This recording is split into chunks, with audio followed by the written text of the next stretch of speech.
Now let's look ahead to the latest news coming out of Old Trafford this week. Now it's been reported that Crystal Palace's Eberechi Eze is at the top of Manchester United's shortlist for next summer's transfer window. Crookie, can you see that move happening? Can you enlighten us a little bit on that? We saw some reports coming out that, the planning's happening already for next summer.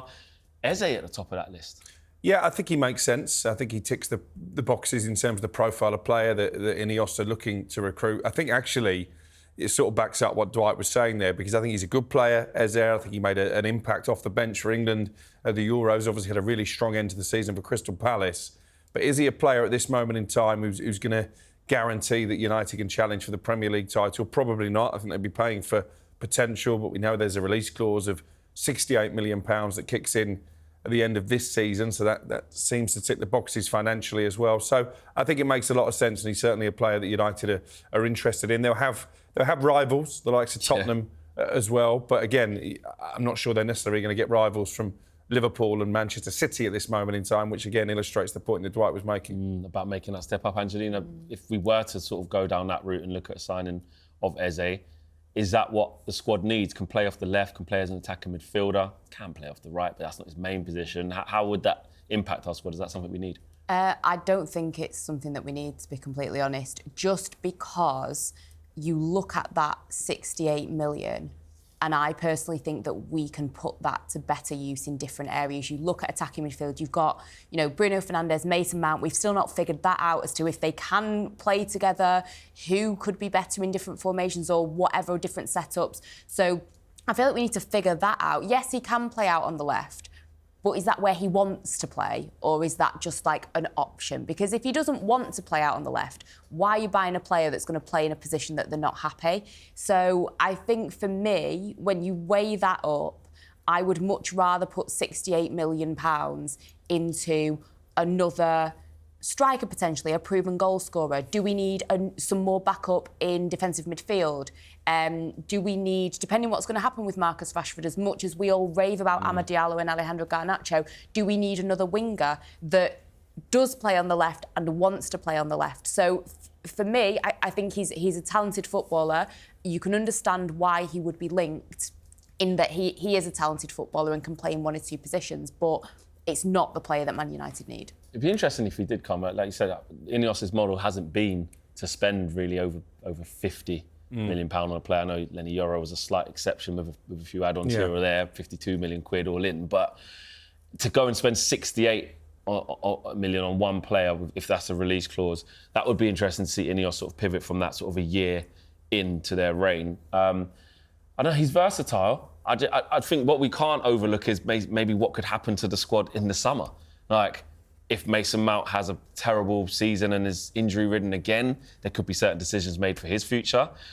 Look at Marcus Rashford, what would happen there if he has another bad season? So you can't also rule out, actually, there's two places up for grabs that we didn't actually maybe expect. But it's an interesting one, and Steve Parish spoke about how he was surprised that no one even came in for him over this summer. But yeah, I agree with you, Crookie, and like you say, Angelina, it's like next season he's definitely going to be hot properly. Talking about transfers as well, Crookie, Casemiro and Antony's futures have been sort of subject to speculation, but not gone anywhere, obviously, and will be staying. But how do you see that? Because there's reports that Mourinho wanted Antony at Fenerbahce, then he didn't. There was reports from Turkey as well for Casemiro, etc. Was anything close?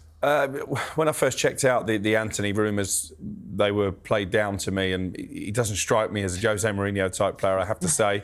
The Turkish window is open, I think, until the 18th of September, so there's a little bit longer for any moves to be made. But Casemiro registered for the Europa League squad, doesn't look like he's going anywhere, and I think that is an issue for United, because we all saw the performance against Liverpool. You wonder how he bounces back from that, but obviously the issue we have is that he's on substantial money, which clubs from elsewhere are not willing to commit to. I think United were hoping there'd be an offer on the table from Saudi Arabia. That never emerged, but I think they need to move him on. I think they probably need to move Christian Eriksen on as well. It's interesting that Antony's not been given much playing time this season, because obviously Ten Hag hung his hat on him with a transfer fee, and Antony spoke well in the summer, I thought, about the fact he's going to have a much better year, he's going to score more goals, he's going to make more chances. Well, he can't do that if he doesn't get on the pitch, so intriguing to see how this one pans out. With Antony, Angelina, let's just have a quick conversation.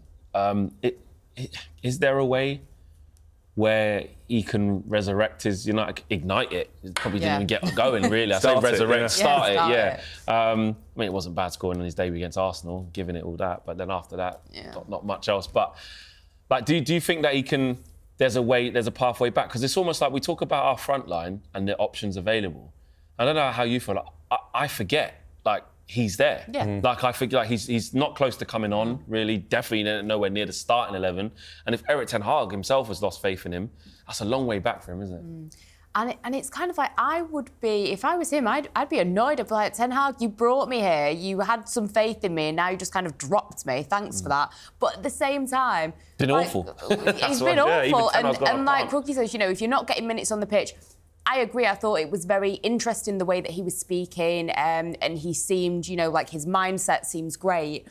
But if you're not given minutes, then it's not going to happen. And I just think the fact that he's not being given minutes, I don't see how can you ignite something if you're not even being given the chance. And the thing with Manchester United at the minute, I think had we have had 3 really strong first games of the Premier League season, then maybe you could look to, we've got a little bit of wiggle room here. We could maybe take a gamble, to be completely honest. Barnsley at home in the Cup, and play. Well, he'll play that, I'd have thought. Yeah, surely. But the pressure that's on already, it's like there's no room for error. So you can't even afford to give somebody like Antony, 20 minutes on the pitch, because United are already scrambling round in the games that they're playing. But for me, I'm just glad that however much weight there are to these rumours, that there are rumours about an Antony or a Casemiro or something, because these are players that Man United do need to get rid of, if we're being completely honest. So I just hope that some of these rumours become reality eventually with players like them and like Christian Eriksen, like Crookie said. Yeah, it is. We have seen the international break come to an end. There's been a few highlights to discuss. Bruno on the score sheet. I think Dano was doing well as well. Xerxes was on the score sheet, got an assist. Ugarte playing back to back. Angel Gomes as well. I want to talk about. I mean, he's not our player anymore. Angelina gives the Angel Gomes. I mean, really great to see him get a run out for England. We let him go on a free. He's available. That's a disaster. Disaster. Absolute disaster. It's synonymous with the old regime. He's available on a free again this summer. You trying to go back, get Angel Gomes? I wouldn't be mad, to be completely honest. I mean, bring him back. Yeah, bring him back. I was reading like a couple of articles about him in general and stuff, and how when he left Manchester United, there were offers from big teams like Barcelona, but he chose to go with Lille, and they put him on that loan spell in Portugal that was really successful. And apparently, like Bruno Fernandes was helping him like settle in Portugal. There's a lot of really, and this isn't why you sign a footballer, because they're a nice person, but there's a lot of really wholesome things about, one of his teammates really wanted a Marcus Rashford shirt. He made the call and got the shirt for him. And I think kind of playing in that Portugal, the team in Portugal that he played for, they were battling, they were battling relegation, and that must be tough going into that. And he did get a couple of goals and assists, and then playing with Lille and kind of transitioning into this role that he's in now in the midfield. That as much as this whole thing about his height and how big he is and stuff like that, he seems to have really taken it in his stride. People talk about height and stuff. You look at people like Luka Modric is a bit short. I'm not saying he's Luka Modric, but a lot was made of it. But the way that he seems to have adapted and really taken it in his stride across Europe, his numbers actually look quite good. So there's a player there. There's definitely a player there. Exactly. He talks about. He said it in England press. It's great to be able to speak to him and etc. off the pitch, on the pitch. But I don't know if it's somebody that you do actually bring back, but I think it's definitely one that you look at of what was the decision as to letting him go. And when you look at the people that were in charge, no disrespect to Ole Gunnar Solskjaer, because I don't think he made that decision, but you look at the top dogs at Manchester United that were making those calls, and you do have to question, is that somebody we could have persevered with a little bit more, or even sold for some money? It's definitely, you look at that as an error. Also, we've got to big up a 17-year-old, James Scanlon, coming through, playing at under-21s. He scored for Gibraltar. His first senior goal against Liechtenstein. He become the country's youngest ever scorer. I mean, that's one we're going to have to look out for the future for. That's what we want. The production line at Man United, the DNA of Man United, Rookie, is bringing through young players. And for James Scanlon to go away, 17 years of age, get an international goal to his name, these are the things that Man United can, attribute themselves to. Yeah, definitely. And actually, while the break's been on, I've been doing a bit of research into Toby Collier, who grew up not far from me down in Sussex. Actually, obviously was at Brighton, I think, as a very young player. And I'm told that he's a very humble individual as well, has stayed true to his roots, still goes back and visits his old school in Sussex, etc. So, yeah, I think as much as we need good players, we need good people as well, because I think there's been too many bad eggs in that dressing room, as well as in the boardroom over the last couple of decades. So Angel Gomes seems like the type of player that actually, if you're looking at him as a human being as well as a footballer, and you're right, his stats are good, he can play as a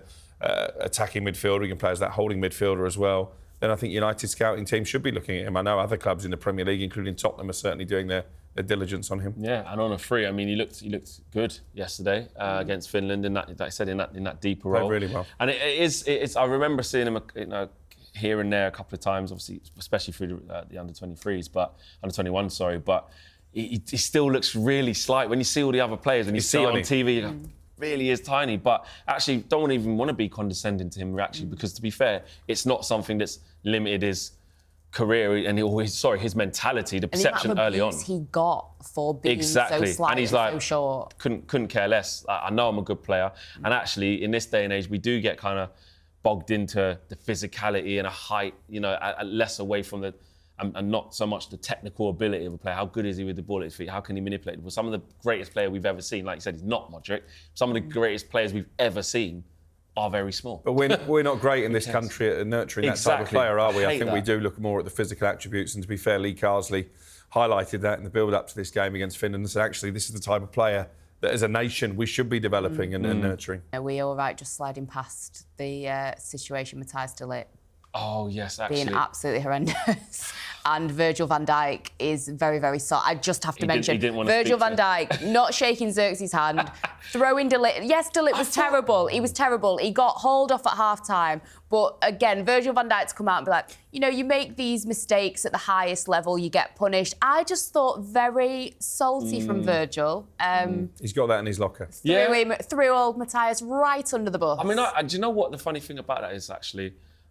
I really thought with Xerxes being able to go into Netherlands camp, I was saying on some of the shows we've been doing, I was like, actually, Van Dijk's a leader, he's captain. He might actually do him a bit of good being around some senior pros. Oh, we don't want to know him. And then it's like, and then I've seen that, I've gone, well, absolutely not. And for De Ligt though, obviously he's trying to find his feet, he's trying to get a bit of form, Crookie.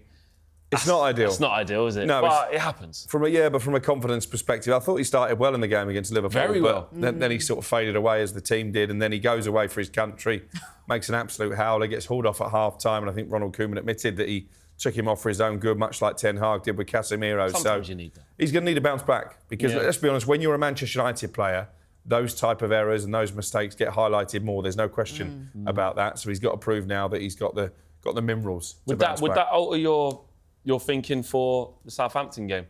No, I think he'd play him. I think get him straight. Yeah. Don't worry about what's happened over there. Get back here. You've just had a start at United. Let's get back-to-back starts. Let's start getting you comfortable. Because the only way to get rid of a little bit of ring rust and a lack of confidence, because he knows he's a good player. He's played at some of the biggest clubs in Europe. He knows that. The only way to get rid of it is to just keep playing, Angelina.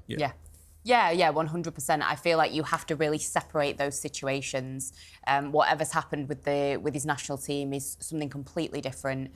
And I think, regarding confidence, can you imagine how it would make you feel if you've had 2 games where you've really not performed, one of them worse than the other, and then you come back and it's like, oh yeah, you're on the bench, mate. It wouldn't be a good feeling. No, it's not. And hopefully he comes back full of beans, ready to go.